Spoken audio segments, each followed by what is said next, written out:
Come and dream with me.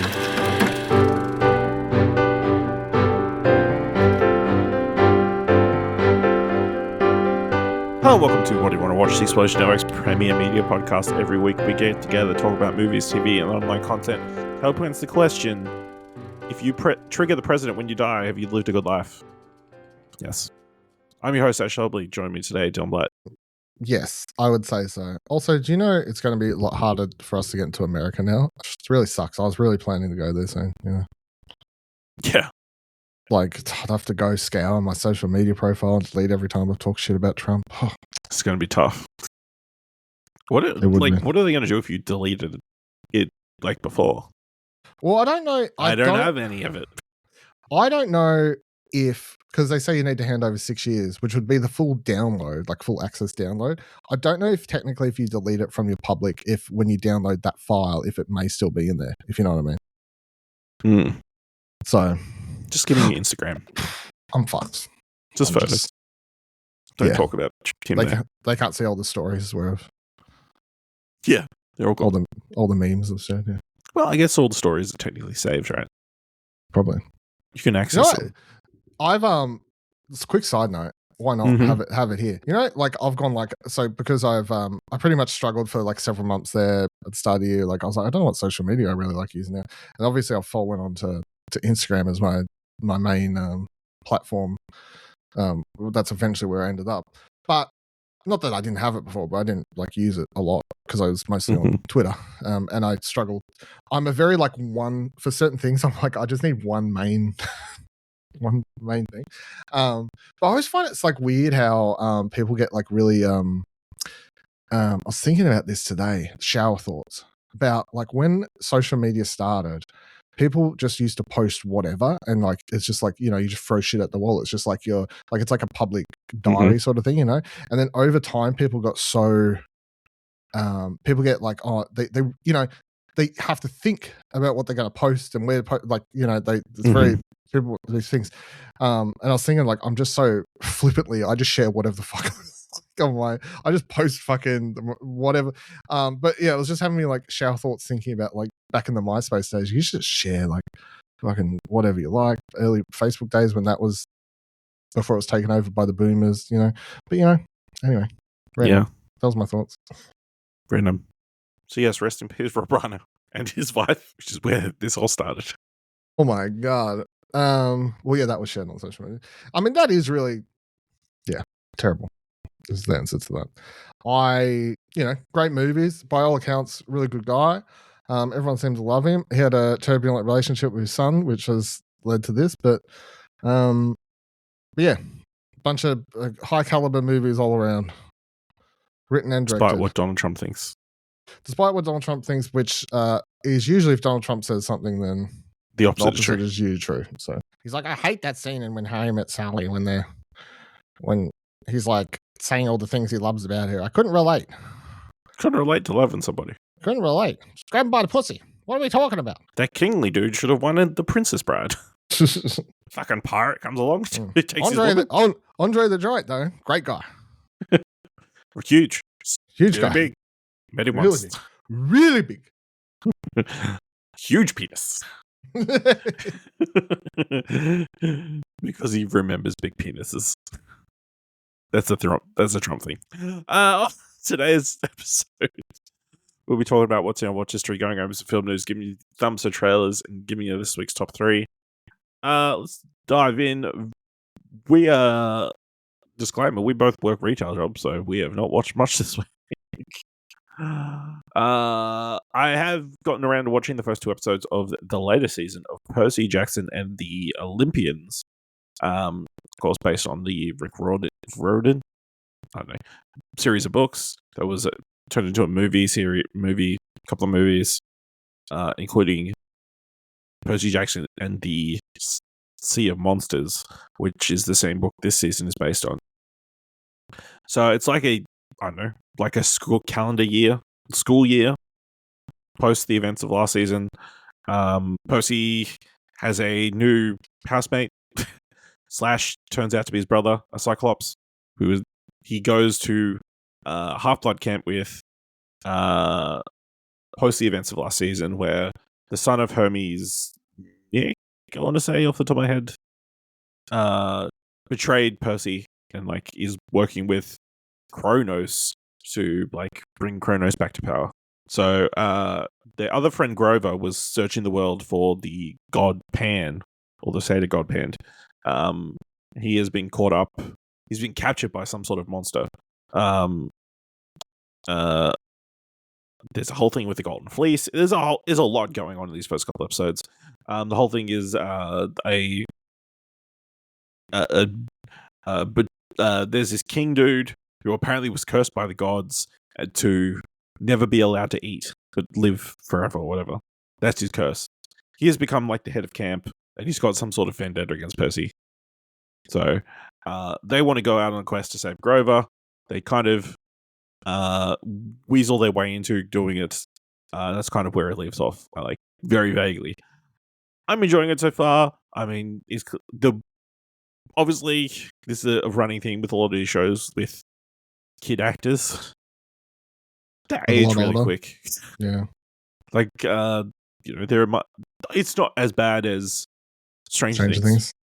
Or as bad as, I don't know if you saw this, but the Avatar Legend of The Last Airbender TV series put out a new teaser, and the little kid Aang looks at least 3 or 4 years old.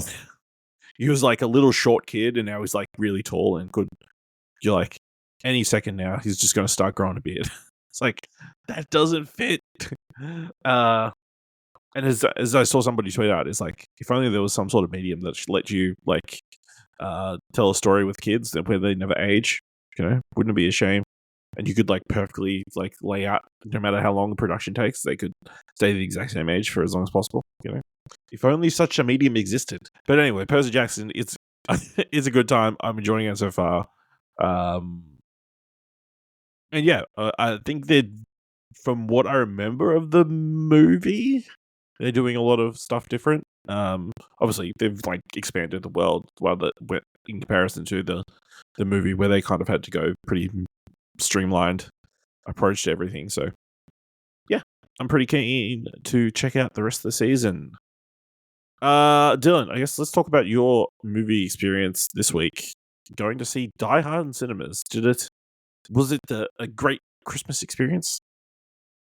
Yeah, I really enjoyed it. I mean, obviously watched Die Hard countless times. It's one of the greatest films of all time. So, haven't had a chance to watch it on the big screen, so I had to jump into that. And like whenever they show some, like a classic film, it's always fun because everyone who's there, I presume has watched it before and is there for the same reason that I am.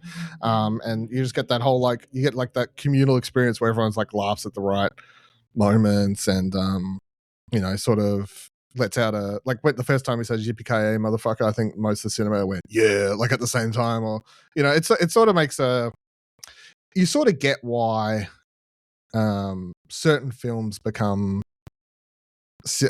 like turn into these event cinema sort of things. Like there's classics, like Rocky Horror Picture Show and stuff like that over times, like films that people love when you get to rewatch them in the cinema, and you get to watch them with the people that already love them.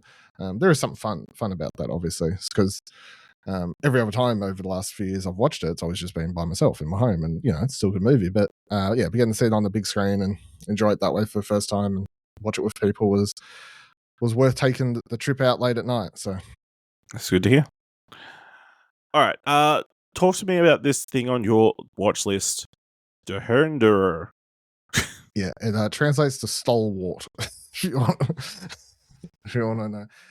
So no, you pronounce it now. Dhurandhar? I don't know. Dhurandhar? They don't say it in the movie. It's just a word, right? So, but yeah, it's let's just call it stalwart to make it easy. It is a Hindi language thriller, I guess, or a spy thriller, I guess would be the probably the easiest way to go for it. It is based on true events, although as far as I could tell, all the characters were sort of made up for the most part, apart from maybe like a few people representing particular sort of people. But it basically follows the Fuck, I can't remember whether it's more or less like the was it ISI, which is still a like sort of a I guess a terrorist organization, really. Which they even did an attack, I think last year or the year before, and they're a lot of what they do, they sort of try to blame it on other countries and not sort of be involved. But it's more or less this it's a spy thriller where there's like a what do you call it when someone's like planted for a very long time? I was trying to think like the actual wording. Undercover or sleeper agent. Yeah, I think it's like probably like a sleeper agent sort of thing, because you basically follow the main character who I'm trying to find the name because I'll get it all wrong here.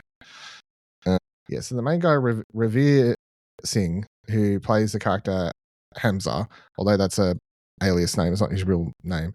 He pretty much at the start of the movie, you see him like hopping on. You don't know his backstory. He's like hopping on a plane in Afghanistan, and then he's dropped off in.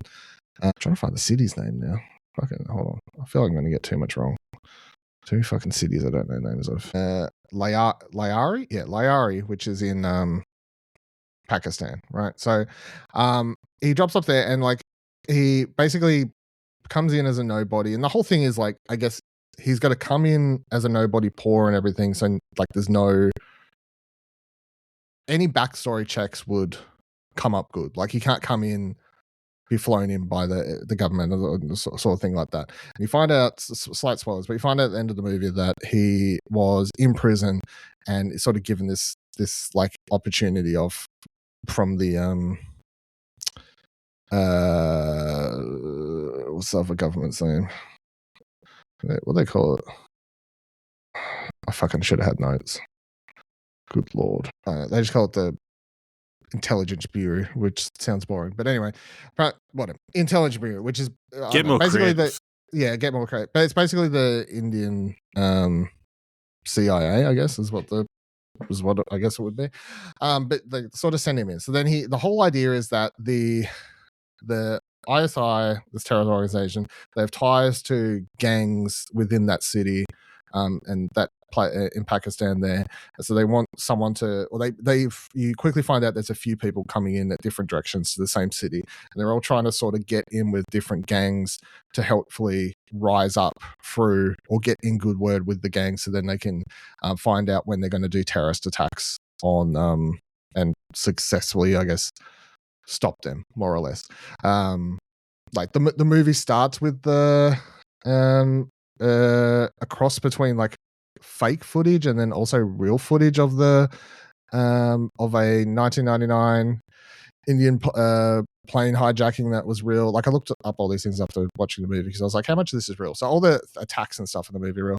And then the 2001 Indian Parliament attack, which were all done by the ISI. So they're trying to like stop these attacks, more or less.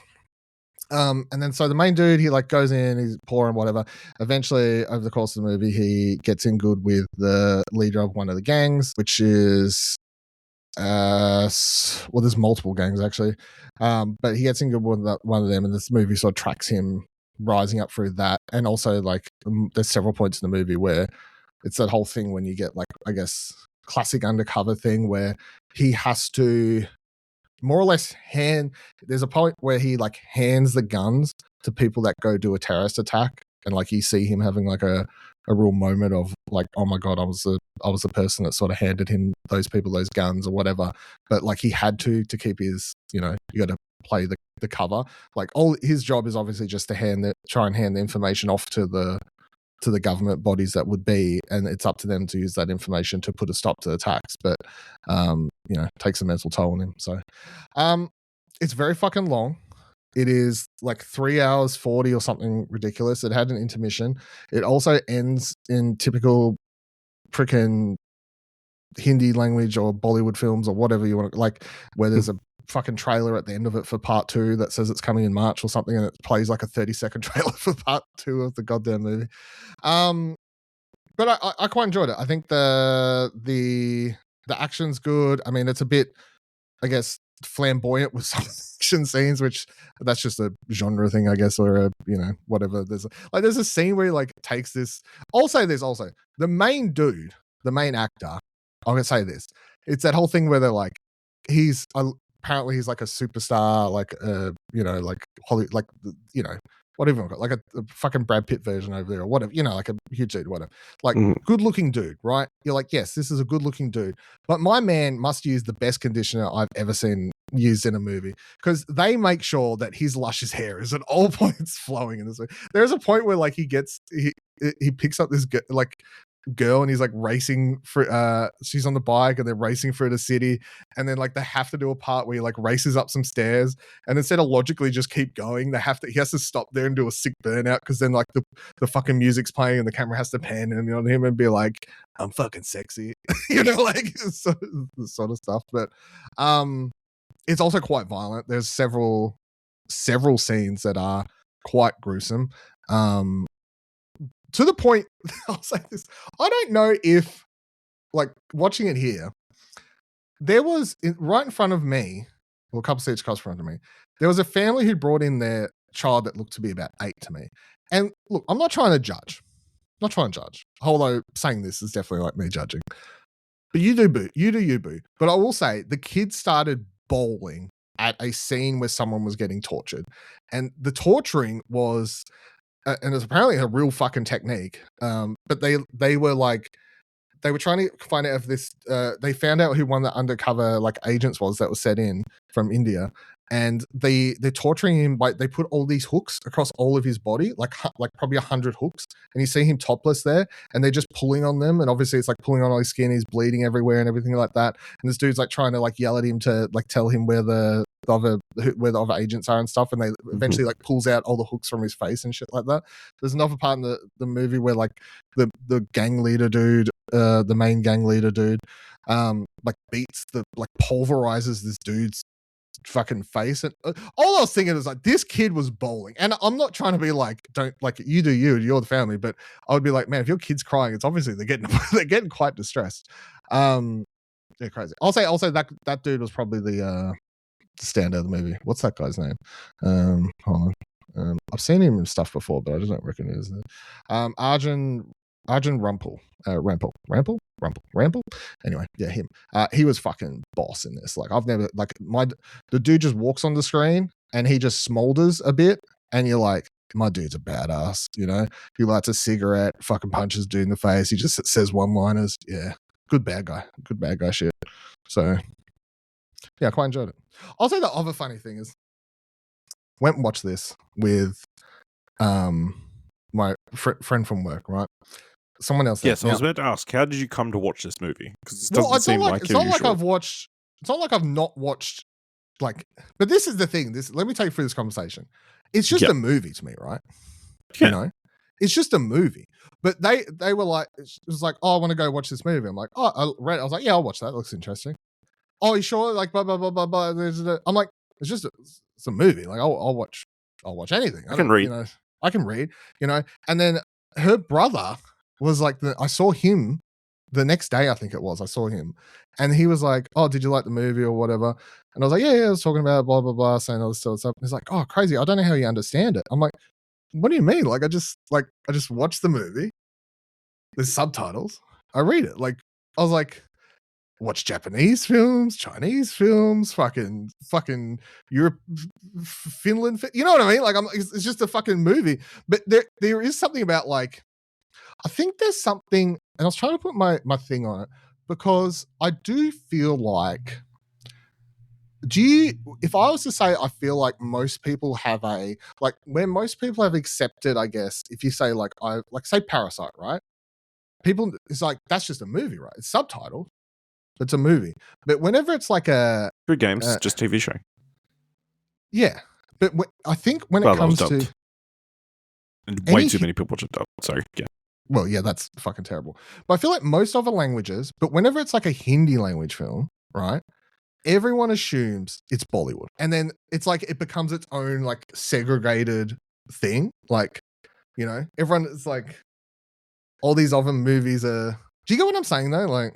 I do, but also was such a big thing. You would have thought that would have shifted people's opinions on Well, I Indian films. I don't know, but yeah.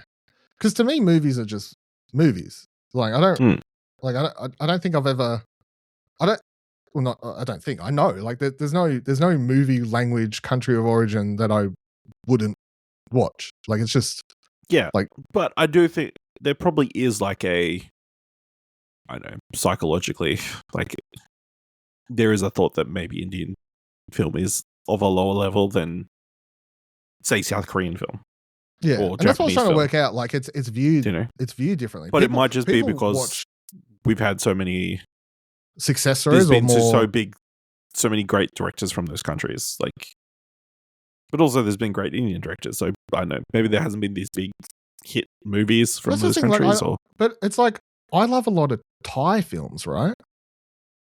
Technically, same sort of area, yeah, right? yeah, But they get slightly off to the side because they're like usually like martial arts films. yes, So they get like sub-genred. They're like, yes, it's a Thai film, but it's martial arts, so it doesn't count. You know? or it's like, yeah, I'll watch it because it's martial arts. It's a martial arts Yeah. movie. That's cool. I'll go see that in the cinemas. Yeah. So, but yeah, it was just it had me thinking after I got asked that question of like, how do you watch it and stuff, and I was just like, why is this different? And then I was saying about like watching all this stuff. It's like, oh, but that's different. And I was like, how is it different? Yeah, definitely interesting because yeah. Anyway, Alright. I enjoyed it. It's long though. It's, I mean, they do tend to be Fucking love a long movie over there. one thing they don't have is restraint. No, and the amount of money, I'll tell you what, the fucking budget. I haven't looked up what the budget was, but fuck, there's some big like just scenes and extras and shit. There's a lot of shit happening. The budget must have been high. Yeah, absolutely. Last thing I want to talk about this week is something you can put your feet up and relax because I'm going to be talking about some anime. I hate anime. Yeah, you hate reading subtitles. That's Only right. for live action stuff. I will. Yeah. Give me an English movie with a white person any day.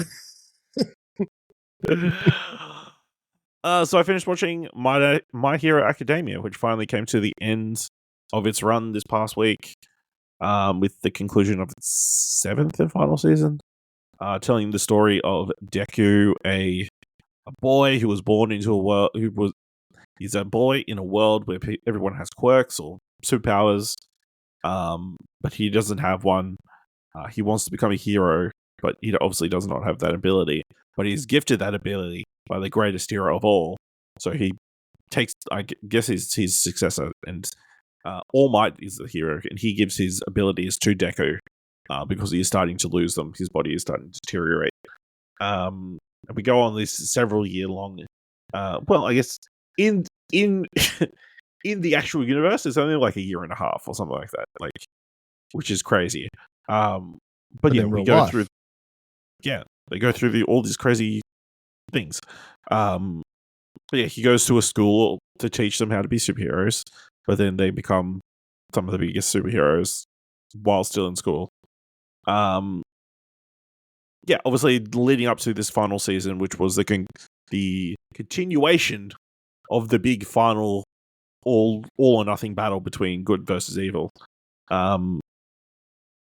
Yeah, really good. I mean, animated really well. Obviously, I feel like it's interesting because the final battle started last season and then continued this season. Classic anime. So there's like this giant gap in between. So it does feel a little bit disjointed because I'm sure if you went back and like watched it all together, it would feel fine. But because it is like there was such a big gap, like certain storylines that they kind of finally bring back in like the epilogue, like, oh yeah, that's the thing that happened. Like Endeavor and his family had this thing, kind of have this reconciliation or like this come together moment that happened last season. But then they don't show up until like towards the end of the season when the final battle's all over and that kind of thing. But yeah, I mean, there's the final confrontation that did get me like feeling teary-eyed and that kind of thing. So because I think the score to this show is really good. Like it's really effective and they like use the music really well to like get you pumped and like into the moment. But there is some convoluted bullshit going on. and like people are like you think are dead, but then they come back and all this kind of stuff. It's like crazy jumping around. And then like they have this. I think it's like 3 maybe episodes they've got of an epilogue of like kind of leading up to like the final episode that are up in the aftermath of like how's the world going to react now that spoilers, good defeats evil and that kind of stuff. Yeah. And then you get an epilogue, jump ahead several years to see the characters and that kind of thing. There's a lot of questions I would still like answered. I don't know whether they've left the door open to ever answer that, but yeah, I think they stuck the landing, and it's a show worth jumping into if you're a fan of anime. Unlike Dylan, I mean, it's crazy. It's like one of these big shows finally coming to an end, and in a timely fashion, not like doing like a part here and a part here, and then it's final season part 7, like that Attack on Titan stuff. Where you think it's over, but then they got another 7 episodes or something. All right, that's everything in our watch history. Let's move into film news, and the big, I guess the big story of this week is Disney getting into that AI bullshit. Reading from the Hollywood Reporter. Can something be expected but huge? That's what Disney's OpenAI deal is, the most inevitable bombshell around, but still a bombshell. On Thursday, the country's biggest legacy... Sorry, I can hear myself. Really? How? I don't know. I can definitely hear myself like several seconds, yes. What about now? Nope, whatever you just did fixed it. Maybe I just knocked my headphones up too loud or something. Okay, yeah. Maybe, yeah. Maybe. All right. Because I could definitely hear myself and I was just like, oh, shit. Yeah. All right, anyway, where was I up to? On Thursday, the country's biggest legacy entertainment company announced that it was partnering with OpenAI to allow its characters to be toyed with in AI. Starting in the next few weeks, you'll be able to play with Pixar, Marvel, and Star Wars characters using Sora on Disney Plus or on OpenAI's own platforms. You want to crouch at a race starting line next to a character from Cars, as a Disney sample showed? Your moment is here. The inevitable part is that Disney's CEO Bob Iger hinted several weeks ago something like this was happening, and the smart money had it involving OpenAI. This kind of social virality Iger suggests fits squarely with what OpenAI has been good at, the likes of Sora and ChatGPT. Still, we don't know how soon this would happen, and the details weren't known. One big detail: Disney is paying OpenAI $1 billion for an undisclosed stake in the company. Another detail: a lot of Disney characters will be available as part of the license component, but not such that you can see their face. The company is choosing to stay far from that SAG-AFTRA minefield. Also, no voices to avoid a voice actor legal ethical situation, though voice mouth alignment in current models isn't very good, or convincing anyway. But that still leaves a giant swath, so many animated characters, and presumably plenty of faceless ones like Darth Vader and Iron Man. We're about to be inundated on Disney Plus with everyone making their own content to type or likely soon speak a character into their own personalized story, the way you would speak action figures into your own personalized story, except now it instantly becomes video. Is this the world's coolest Play-Doh or the world's lamest meme slop? Just, yeah. Dylan, what do you think of this move, and is it the start of the inevitable dive into AI taking over film and TV? I don't think this is the start. I think we were already in it, and this is part of it. You know what I mean? Like, to be honest, when I saw this news, I just sort of shrugged and moved on. Like, I feel like I'm just so... Like, this wasn't shocking to me. This was just sort of... This was the inevitable to me sort of scenario. And because the thing is, I guess from as terrible as it is, from a business standpoint, I guess, people are going to start fucking around. Like, you'd rather be part of the machine than, I guess, the machine stealing all your characters and then people are messing with them and you have no control. You know what I mean? Like, I guess, like, they're just trying to join, be a cog in the big cog of the wheel. Get ahead of it, be part of it. Because before somebody takes... Yes, it is terrible. And I don't, it's just, but I'm also like, this is the world now, isn't it? Mm-hmm. I mean, people loved those Studio Ghibli fucking, like turn yourself into a Studio Ghibli character and all that sort of stuff. Like people, like just do that, but Donald Duck, sure. Yeah, I mean, is the turn yourself into Ghibli thing an AI thing or is it a filter thing? No, it was AI thing. Yeah, it was generative AI. Yeah, I don't know about this. Is it like I just wonder who's really excited about this. Like, who is going to want to watch this content? Like, other than like some of your friends or something, like who is going to want to watch whatever they're going to produce with these animated characters or whatever? What is going to be very interesting to watch for more than like 5 seconds? Start making Donald Duck fuck Minnie Mouse and shit. I don't know. I think they'll probably ask to have some sort. Well, I think they'll probably put a certain amount of safeguards on them. That kind of stuff. Like there'll probably be no sex. There'll be no violence. That kind of stuff. That you won't be able to like. I want Scar to rip Simba apart or something like that. You won't be able to do that kind of stuff. But you can go like, I would really like Darth Vader to do the Fortnite dance, and he'll be able to do it. Hooray! Instilling fear. Hoorah! Also, I saw a clip today from a game show. Don't know what game show, some American one, where the question was, "What is the name of Darth Vader's?" No, what's the name of Luke Skywalker's father? And someone buzzes in first and goes Anakin Skywalker, and the guy goes wrong. And then someone else buzzes and they go Darth Vader, and the guy goes points. It was the most frustrating clip I've seen. Somebody did not question that. Yeah, I don't know, but it's the most frustrating clip I've seen in a while. Of anything. I was like, are we for real? Terrible. So, I mean, good on them, but also bad for them, like for making them all voiceless and like to not offend SAG-AFTRA and like dealing with that, but also good on them for not just giving all the voices and people letting them be used. People can just make the clips on Sora and then take them and add voices in another AI thing anyway. Probably. You know what I mean? But like, at least Disney is not directly responsible for that. So yeah, I guess we'll wait and see. Apparently they want to put this stuff on Disney Plus. Like, who's going to want to fucking watch a 10-second clip of like, I don't know. There's no way you can make something substantially creative or interesting with this at all. So fuck this, and I hope it just fizzles out because it is shit and they just wasted $1 billion. That's I feel the sentiments that we have. All right. Last week, pretty much as soon as episode went up or before, like right before, the Golden Globes were announced. Obviously, kind of coming back into prominence a fair bit, like after they revamped the Hollywood Foreign Press.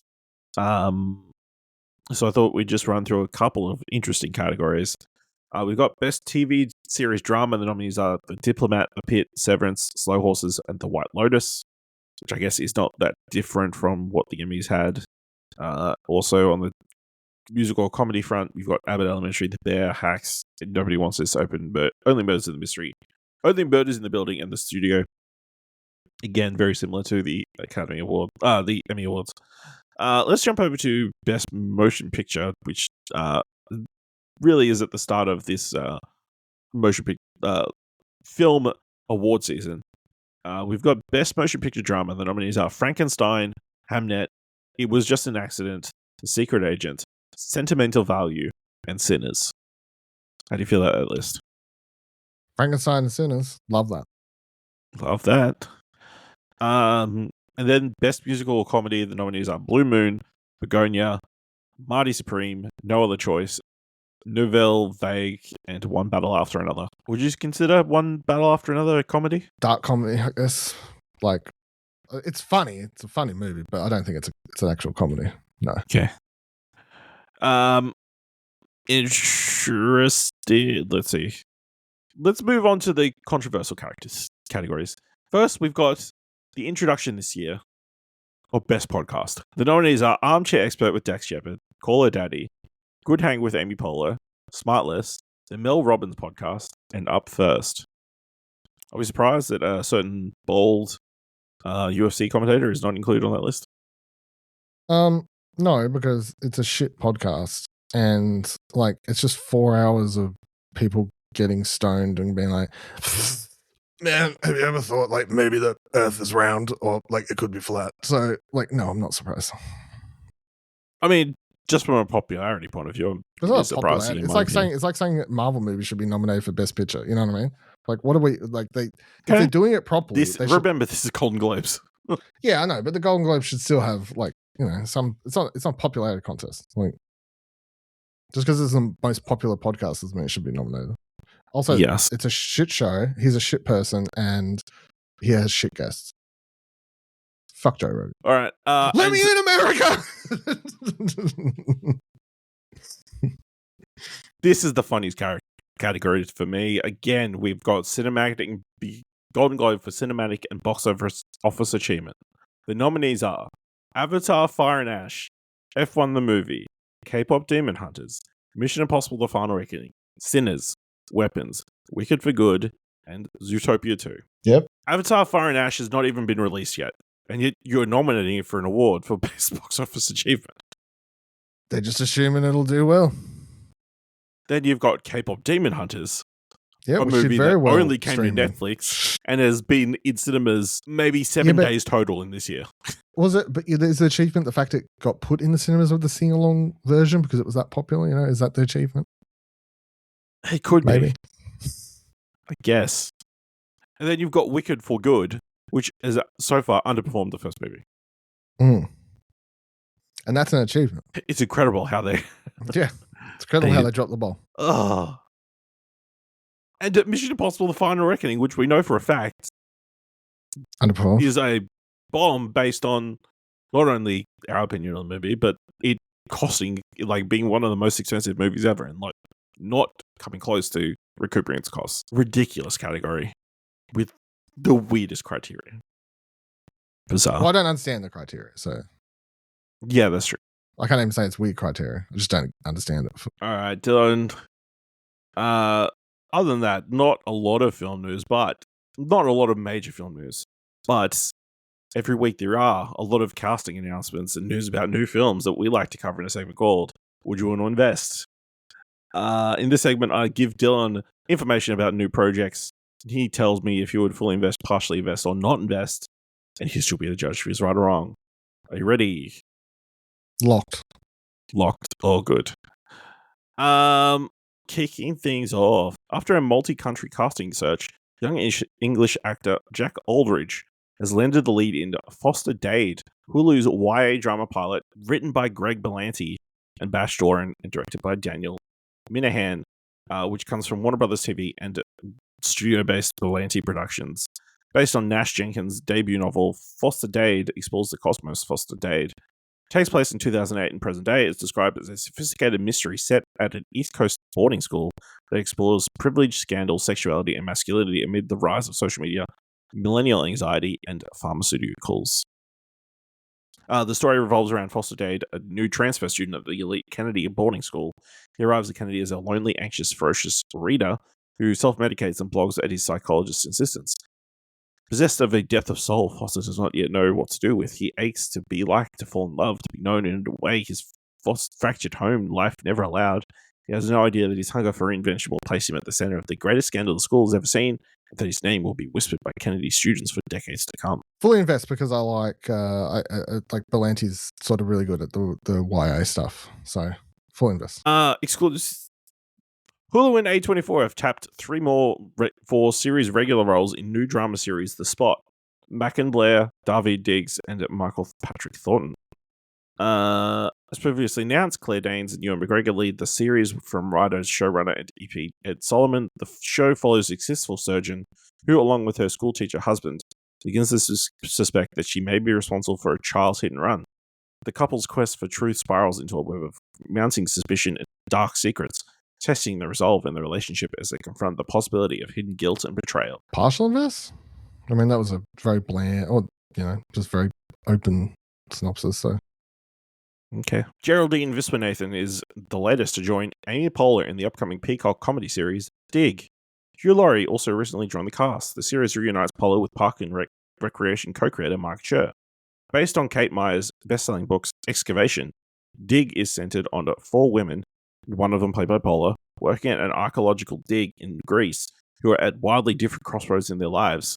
When the team uncovers a long-buried secret with the potential to rewrite history, they find themselves at the center of a high-stakes international conspiracy. Yeah, full invest because it's like reuniting of one of the most recent successful sitcoms. Which one do you think is a better title? Dig or Excavation? Dig. I feel like more people, like if you go like, hey, did you watch Dig last night? Okay. See the latest episode Dig? Oh my god, Dig was so funny last night. Hey, did you check out what's the fuck? What's it called? Excavation. Excavation. Yeah, that one. Yeah. Yeah, I guess. All right. First-time feature director Mills McQueen has wrapped production on Rooster, a dark comedy with a buzzy cast. The call sheet includes Grant Gustin, Emmy-nominated task and Ozark actor Tom Pelphrey, Emmy nominee Paul Sparks, Julia Schaeffler, Matt Gomez, Carter, and Bo Knapp and Yao.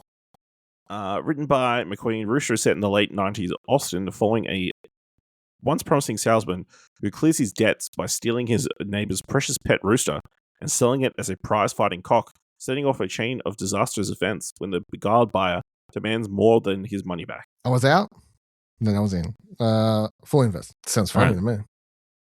Yeah. Jennifer Garner is expanding her slate with Netflix, having signed on to star in and produce One Attempt Remaining, a new comedy from director Kay Cannon. The film follows an ex-couple who, years after their economist's divorce, learned that the cryptocurrency they won on a crazy night on a cruise is now worth millions, but they've forgotten the password. With only 3 days left before the account expires, they must retrace their steps that night, not just to find the password to their fortune, but also why they fell in love in the first place. Fully invest. I love Kay Cannon. Yeah, absolutely. Interestingly, I feel like we've talked about another movie that has a very similar presence to this, like one, what's my fucking password or something like that. Is it? Okay. Like a similar, like, I've got money into cryptocurrency, but I can't remember what the fucking password was. Yeah, it does sound like a sitting around the bar drunk sort of like just set up like imagine if like you found out like your crypto was worth lots, but you forgot the password. What would you do, man? Like it sounds like that as like a spin it out from there. Premiering August 7th. They join Monica Barbaro, Callum Turner, Molly Ringwald, and LeVar Burton, who were previously announced. The screenplay is a rewrite of Travis Baum's Blacklist script by Will Gluck, who also directs about two strangers who scramble to find someone to sleep with on the one night of the year where premarital sex is legal. It's unknown whether Gluck's version will stray from the original premise, as details are under wraps. Sure. Let's go partial. Nikki Glaser, Brenda Song, and Fortune Feimster are set to join Kim Kardashian in the Netflix comedy The Fifth Wheel. Eva Longoria is directing the pick from a script by Paula Pell and Jane Brito. Both Kardashian and Pell are producing, along with Jessica Elbaum, Will Ferrell, and Alex Brown, through the Gloria Sanchez banner. The film follows a group of best friends from high school who attempt to reconnect during a weekend jaunt to Vegas. When a hot outsider crashes the weekend, they're forced to face their messy lives, bad decisions, and unraveling friendships. I don't think I could be wrong, but I don't know if Nikki Glaser's acted in anything before. Would this be her first acting role? Surely she's done stuff.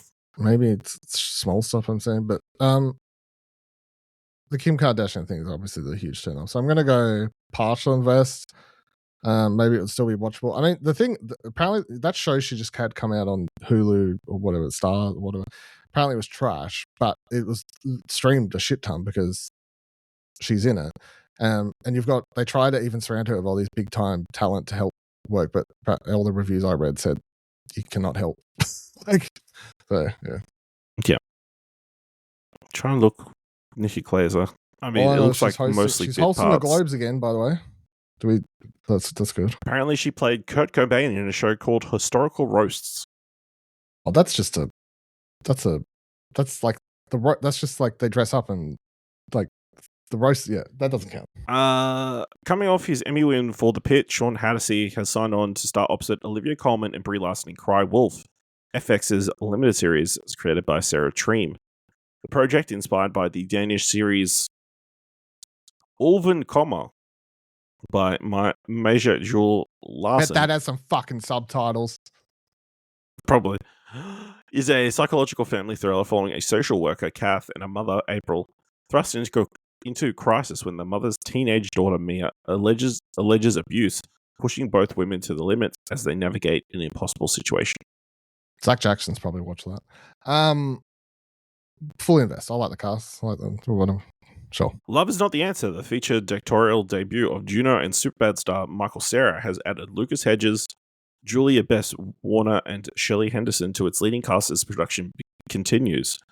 Character details are under wraps. As announced when the film was introduced for sale at the Cannes market, the film's leads are Pamela Anderson, Steve Cogan, and Jamie Dornan. Fred Heschinger was also announced as part of the cast, though he has since departed due to scheduling conflict. Love is Not the Answer is billed as a precise yet unpredictable absurdist comedy that moves between hilarity and heartbreak as it explores modern loneliness and the search for connection. Further details remain under wraps. I'd fully invest because of Sarah. Mm-hmm. Okay. Kit Harington has been tapped as the lead opposite Shailene Woodley and Lindsay Lohan in Count My Lies, a Hulu limited series from his former This Is Us executive producer /showrunner Isaac Apter and Elizabeth Berger. In Count My Lies, when compulsive liar Sloane Caraway fibs her way into a nanny position for the gorgeous and charismatic Violet and Jay Lockhart, it seems she's finally landed her dream job. But little does Sloane know she's just entered a household bringing with secrets that are about to explode, with potentially catastrophic consequences for all. Yeah, to be fair, I feel like I've seen that before. That sounds like the housemate that's about to go. All right. After working with the two on multiple projects, A24 is now looking to team up two of the town's biggest stars. Sources tell Deadline Civil War star Kaylee Spaney and queer star Drew Starkey have signed on to the studio's adaptation of the Holly Brickley novel Deep Cuts. Sean Durkin is on board to write and direct the feature. Set in the 2000s, Deep Cuts is a love story about two music-obsessed 20-somethings navigating the messy realities of ambition, belonging, and adulthood over the course of an era-defining decade. Full invest. I love the Iron Claw. Oh, yeah. I was trying to think what was the movie that he did, but yes. There you go. All right. Surf's Up. Point Break, one of the most iconic films of the 1990s, is getting the TV treatment. No invest. No. AMC is developing a small screen series based on the 1991 film that starred Patrick Swayze, Keanu Reeves, Laurie Petty, and Gary Busey. The series comes from David Kelstein, who previously worked on Amazon's Butterfly, Alcon Television Group, and AMC Studios. Deadline understands the network won the project in a highly competitive situation. The series is set 35 years after the events of the original film, is focused on a dangerous heist crew with ties to the ex-president's gang. No? Wow. Disappointing. Netflix has acquired the feature pitched on the upcoming action strategy sandbox game Kingmakers, developed by Redemption Road Games and published by TinyBuild. Christopher McBride is adapting the script. Securing rights to the game is a coup for Netflix, which leveraged its creative partnership with 21 Laps, which had developed the project with Story Kitchen to take it off the market preemptively. While plot details on the film are vague, the upcoming game is set in medieval Great Britain, where players going back in time to a war-torn era with a vast arsenal of modern weapons change the course of history and save the future. The game features massive real-time simulated battles. Dylan, are you going to invest in this TV show based on a video game that hasn't come out yet? All right. In a star pairing of two top English actors of the generation, Nicholas Hoult and Daisy Edgar-Jones are set as the leads of Mosquito, a Hulu original series from Oscar-nominated writer Tony McNamara, which has received a 6-episode straight-to-series order. Part of Disney Plus's UK original slate, the dark, wry comedy will stream on Disney Plus internationally and Hulu in the US. Described as a sardonic look at a young couple's relationship, Mosquito brings Holt, Edgar-Jones, and McNamara back to Hulu when they were part of two signature 2020 series. Mosquito channels the absurdist humor of the great as well as McNamara's film work, while exploring the next stage in a young couple's relationship, which normal people fans wish to see Marianne and Connell embark on. Yes. Yeah, okay, here we go. The series centers on Kate and Ed, a recently married couple whose secret begins to reveal whose secrets begin to reveal as daily life chips away at the personas they present, all started by an intrusive mosquito. I would have invested at the cast plus Tony McNamara, but That is totally fair. And then to wrap up this version of Would You Want to Invest, of course, this year's edition of The Blacklist was released. Of course, The Blacklist is the annual list of the best unreleased or unmade or unpurchased scripts currently floating around Hollywood. So they're ranked based on the number of mentions they get by the people who have been asked about what scripts are really great that haven't been made. So I'm going to read the synopsises of the top 5, and you tell me if you would invest. Here we go. First, we got Minnow. When her sister goes missing, Minnow, a seemingly troubled woman, goes to extreme lengths to hunt down the mysterious man who took her. The disturbing truth goes beyond just one missing girl, and nothing, including Minnow, is as it seems. I can't invest without reading that, sorry. All right. We've got Untouchable. The true exploits of Elliot Ness during his hunt for the torso murderer, a serial killer whose bloody reign terrorized 1930s Cleveland. Yes, I would fully invest. We've got Rush. When a college student is sexually assaulted by a frat guy who faces no consequences, she and her best friend rush his fraternity undercover to get revenge, only to become the unlikely stars of Delta Iota Kappa's pledge class and get in way too deep. That sounds wild, though. We've got Equity. After an ambitious pharma founder sells a portion of himself to a charismatic billionaire magnate, his world spirals into a high-stakes battle to buy back control of his company, his life, and his future. Partial invest. Okay, and the top mentioned the leading screenplay on the Blacklist this year. Bestseller. In New York's literary scene, a struggling writer, pressured by her famous novelist husband to have a baby, pens a tell-all article that goes viral. This sparks a dangerous battle of seduction, manipulation, and betrayal in the public and private spheres. Partial invest. All right. Well, history will be the judge if Dylan is going to be right or wrong. Let's move along. Before we get into one of our regular segments, I did want to bring up the 2025 movie fantasy game that we've been playing this year. At the start of the year and several stages through the year, we've been drafting movies to our teams, I guess, and earning points based on Metacritic score and box office performance. We're now almost at the end of the year. There are still 2 final movies to be released, and they will dictate the who wins this year's edition of the game. As we sit here currently on the 16th of December, the scores are me, 236, Dylan, 246. Hey! So you got a lead of 10. Come on. So it all comes down to 2 movies. Avatar, Fire and Ash, and Who's got Anaconda. that? Who's got what? If you've got both films. I'm fucking in. So if they're both bad, You're fucked. get a Metacritic score under 60. Nah. No, not happening. Maybe I've got a chance. Nah, you ain't got a chance. You're fucked. But Anaconda's if the they only one. perform who's as got we a expect them to perform, you're probably Yeah. going to win. They're both going to make a bunch of money. Anaconda's the only one that has a chance of getting under 60. Mm-hmm. I'll tell you what. I checked the scores last week, and I meant to do an update. And we were level. What took me over? And then Zootopia made a ton of money. Hell yeah. And skyrocketed your points. So, Shocking. yeah, it's not looking good. My decision to draft a Big Beautiful Journey, Big Bold Beautiful Journey did not pan out, as it ended up with a Metacritic score of 43. So I came in with a game plan this year. You know? I mean, your choice to pick weapons was like a pretty big one, big win, and also you getting no other choice. That was a big point getter. So yeah, as much as I would love those movies to be good, I kind of hoping they're terrible. I'll also point out that you're also playing with a handicap because you selected The Bride at the start of the year, and that movie has never come out. So yeah, that's the update.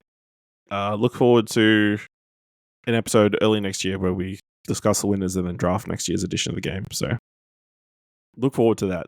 All right, let's give some thumbs to trailers. Of course, you can find all the trailers about to talk about in the show notes below. Kicking things off, we've got The Moments, directed by Aidan Zamiri, starring Charlie XCX, Rosanna Arquette, Kate Berlant, JB Demetriou, Haley Benton, Gates, Isaac Powell, and Alexander Skarsgård. A mockumentary revolving around a pop star gearing up to lead her first headlining tour. Dylan, what did you think of The Moments? 3 thumbs up, baby. Oh, the Let's prestigious go. 3 thumbs. I've watched this multiple times and I cannot wait. Is it my most anticipated movie of 2026? Probably. I am super keen. But the thing with this is, not only is it like, of it as a big Charlie fan, I'm keen, but I'm generally like, the movie looks just like, it looks to be doing the mockumentary thing like very well. You know, like playing it. I saw someone comment like, this reminds them of the Spice Girls movie. I'm like, that's a good pull. Like that's a good bit. Never seen it. Yeah, well, they play themselves like Yeah, in it I and on tour. get the idea though. Yeah. 2 thumbs up for me as well. I'm very unfamiliar with Brat and all that, but it looks like a fun time.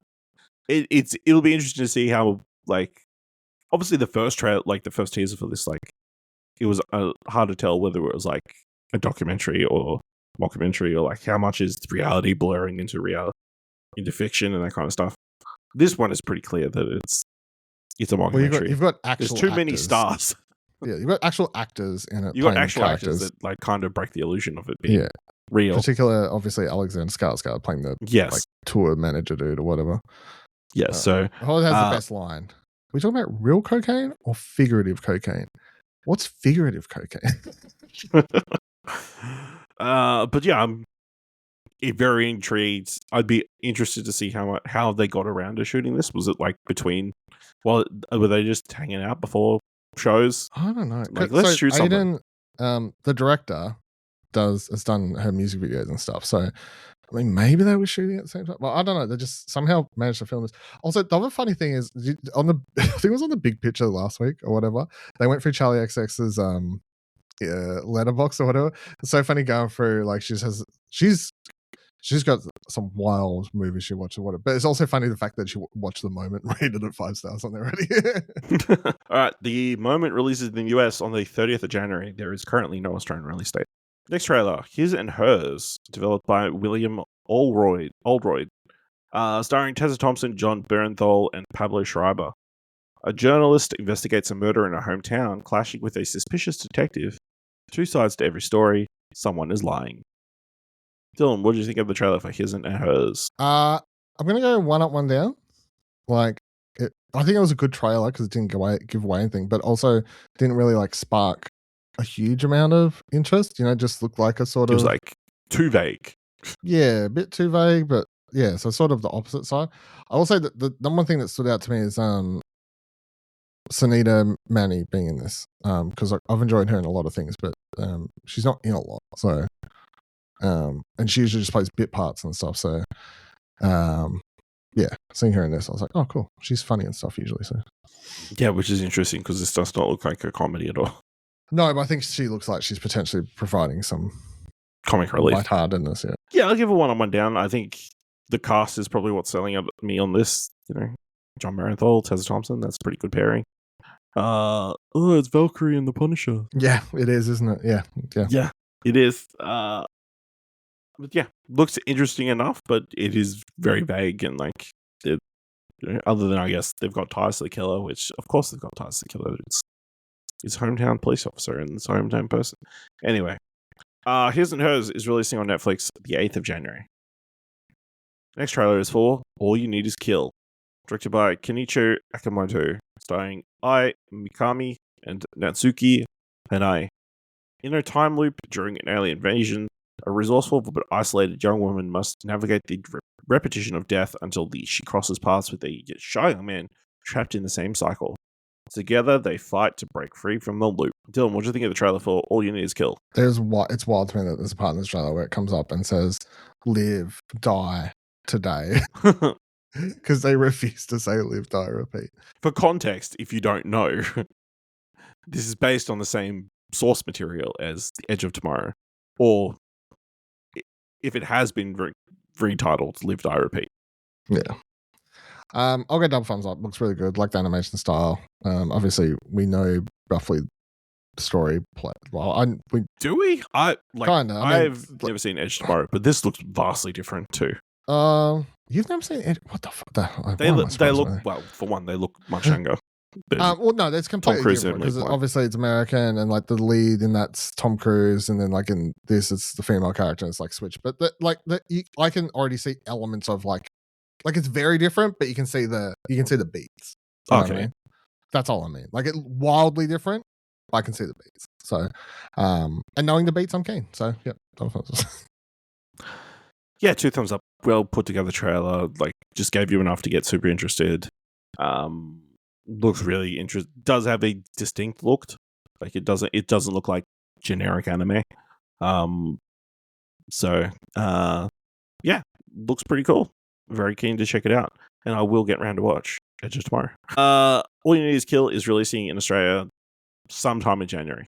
It's unconfirmed yet when. The next trailer is for The Wasteman, directed by Cal McMahon, starring Tom Blythe and David Johnson. Nope, that's not the description. Mate rivalries. What do you think of the trailer for The Wasteman? Yeah, double thumbs up for sure. It looks wild. Real like the I don't know, just the overall tone, the cinematography, the visual identity that the film seems to have, that real gritty feel to it, and both performances look really strong. So yeah, keen. Yeah, 2 thumbs up from me as well. Like looks really great. Like obviously you can't read too much into the quotes that they include in trailers like this, but they do hype you up a little bit. One of the greatest prison movies ever. Or something. Yeah.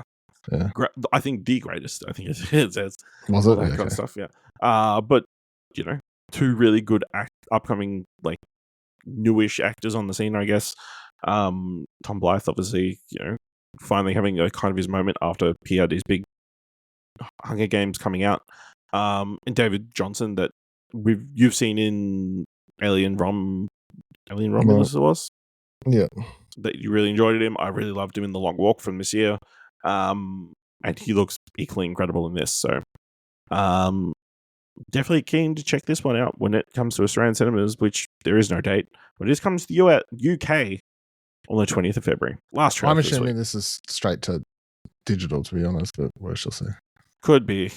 I mean, it's by Lionsgate, so who knows? Last trailer for this week, Supergirl, directed by Craig Gillespie, starring Millie Alcock, Matthias Schoenacker, Eve Ridley, David Krumholtz, Emily Beechman, and Jason Momoa. Kara Zor-El celebrates her 23rd birthday by traveling across the galaxy with her dog Crypto. Along the way, she meets young Ruthie Mae Marie Knoll and encounters a tragedy that leads her on a murderous quest for revenge. Dylan, what do you think of this teaser trailer for Supergirl? Yep, double thumbs up. Looks great. Love the straight away. We're like, it's here, it's more DCU, but it's also a different tone. And where, this weirdly, this looks more like Guardians of the Galaxy than James Gunn's movie, even though it's done by Craig Gillespie. Just goes to show. I really think that Millie Alcock looks to be doing this version of this take on Supergirl very, very well. Like, that's like, I don't know, like sort of more than even David's Superman. I don't know, this just seems spot on to this particular comic book run of sort of the drunken Supergirl more than the. Did you read? Have you read Supergirl Woman Tomorrow? Yeah. Is it Tom King? Yeah. Yeah. So I think that's all of that's really, really good. I really, really enjoyed this trailer. So double thumbs up.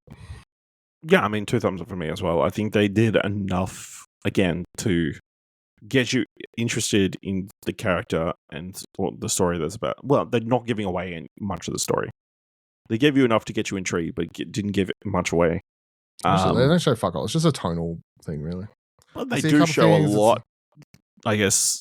Unless you know what you're looking for, unless you know what you're looking for. Yeah, there's no point where the trailer is like, this is a flashback, but you like anyone who should know, it's like, this is a flashback. This is a flashback. This is How do you feel about them changing? Well, one, changing the look of the the main bad guy. Don't care.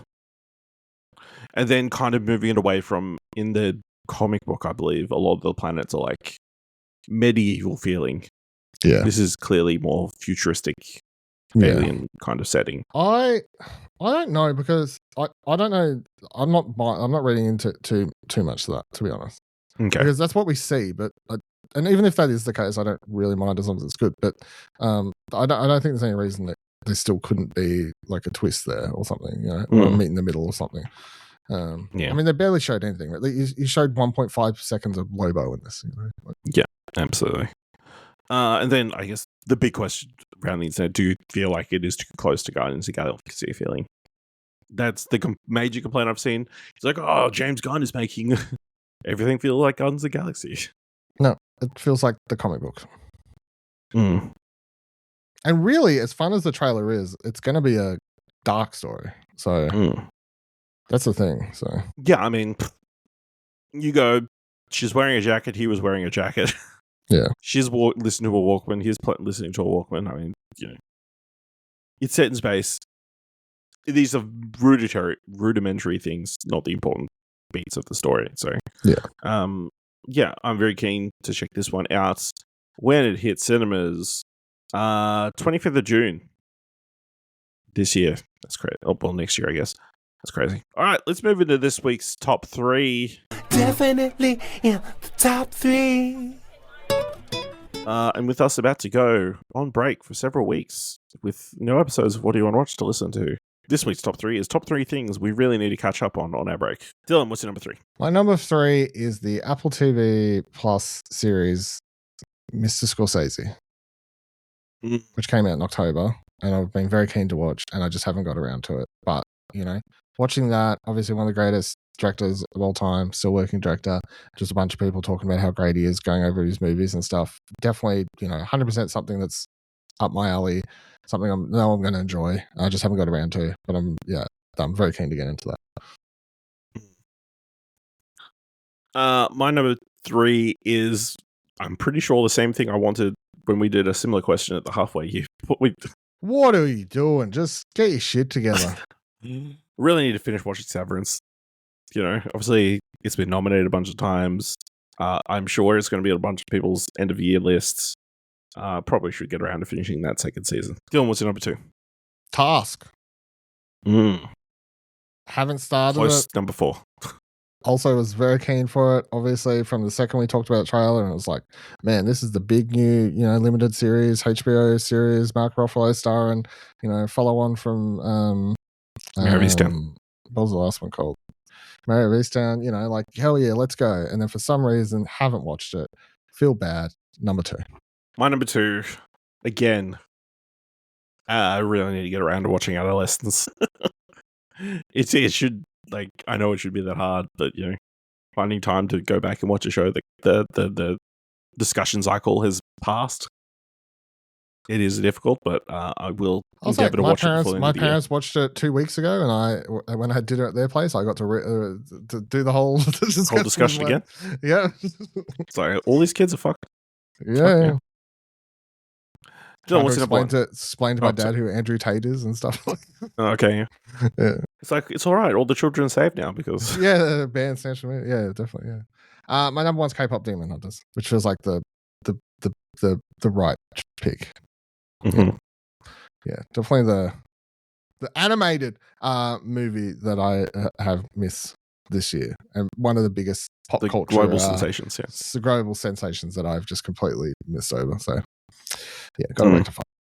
Okay, my number 1, one battle after another, which I'll admit I was ill at the time that it came out, but I have had time since, but have not just gotten around to. Apparently it's coming to HBO Max this week. This week or the week after, yeah. Salivating the opportunity to watch it again. Which will be my 3rd time. And I don't think it'll be like as good as watching it in IMAX.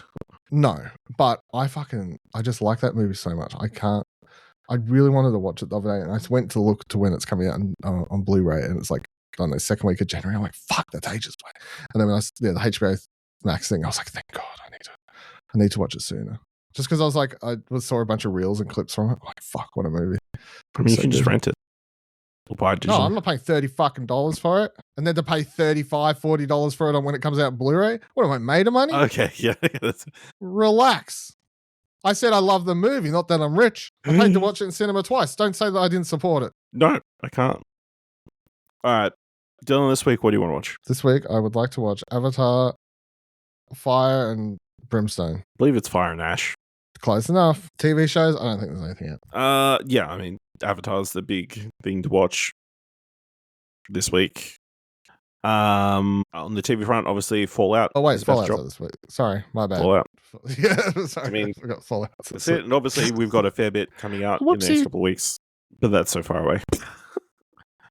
I mean, what Well- thing would you want to watch in the next couple of weeks? Over the next couple of weeks, between now and like, hold on. Now Well, and- hold on, let me just double check because I know it's coming out. Just in case I miss anything, because most of the big stuff comes out like Boxing Day, doesn't it? Yeah. So obviously, Usually. Anaconda would be my Boxing Day week pick. You have a couple movies coming out on that same day, and then at the start of the year, it'd probably be Chrissy finally is in cinemas here in Australia. And even though it got shit reviews, I still want to watch it. Mm-hmm. I want to see Rental Family, the new Brendan Fraser movie, which I've heard good things about. And listen, Dylan, Hijack is coming back for the second season. I didn't bring up the trailer because you didn't watch the first season. Yeah, when I saw that news, I went, "Why? How? What's the?" But okay, Second having season. not watched it, I'm like, "What's he gets hijacked again?" Like, what's Yes. That's- He's on a train that gets hijacked. fucking hell. But admittedly, it seems like he's a targeted. Okay, It's because he right. is on. He is the Okay. person So the behind. It seems hijacker like for it's a him revenge is story. fun. Yes, it's not like random that he ends up on, Yeah, I was on a like, train that gets It's hijacked. luck. Yeah, he'd be the unluckiest person ever. Yeah, literally. To hijackings, yeah. All right, let us know what you want to watch, either this week or in the several weeks ahead. By letting us know on social media, by finding us by going to explosionnetwork.com/follow. If you want to help us out here at What Do You Want to Watch, leave us a review on a podcast on Podchaser, leave us 5 stars, and leave 5 stars, or just tell people about the show. If you want to help us out at Explosion Network, give us some Christmas joy, help us out with all the podcasting and other content that we make, head over to explosionnetwork.com/support. Thank you very much for listening, both this episode and all through the year. And until next time, keep watching stuff, I guess.